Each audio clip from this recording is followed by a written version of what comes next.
Dans cette vidéo, je vais vous décortiquer ces trades que j'ai pris sur HeroUSD. Ces trades qui m'a permis de réaliser un profit de plus de 3800 $. Je vais vous expliquer les raisons techniques, mais également les raisons fondamentales derrière ces trades. Mais avant de commencer, si vous n'êtes pas déjà abonné, n'oubliez pas de vous abonner et de liker la vidéo.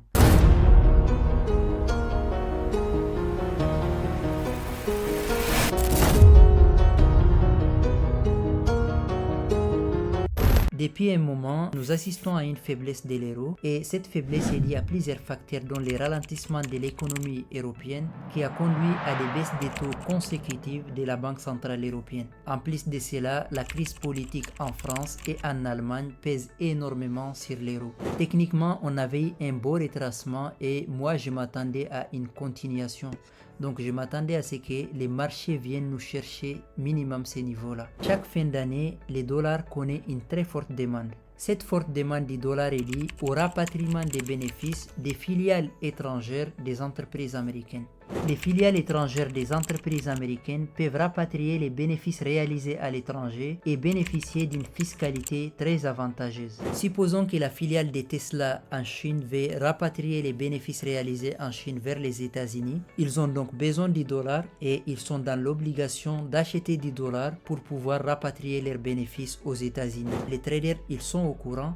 Du coup, ils spéculent sur la hausse du dollar chaque fin d'année. Et les commentaires des membres du conseil des gouverneurs de la Banque centrale européenne a confirmé mon analyse. Ils disaient que la Banque centrale européenne ne devrait pas exclure des baisses de taux plus importantes dans l'avenir.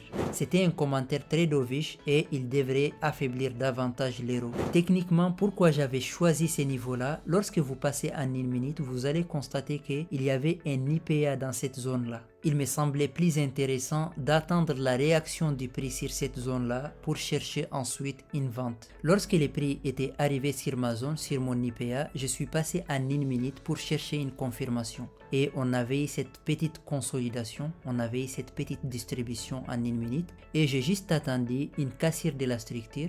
Je voulais voir la cassure de ces bas-là parce que pour moi, ces mouvements, c'est un mouvement incitateur. C'était une manipulation. Je voulais attendre la cassure de cette manipulation avant de chercher une entrée. Après que j'ai eu la cassure de cette structure, j'ai choisi pour mon point d'entrée cette zone-là parce qu'elle se trouvait à l'intérieur de mon IPA. Et lorsque je prenais mon Fibonacci, je voyais également que cette zone correspondait au chiffre d'or de Fibonacci. Donc il y avait beaucoup de confluence. C'était beaucoup plus intéressant de prendre les trades sur cette zone-là. Et les marchés étaient revenus et m'a déclenché.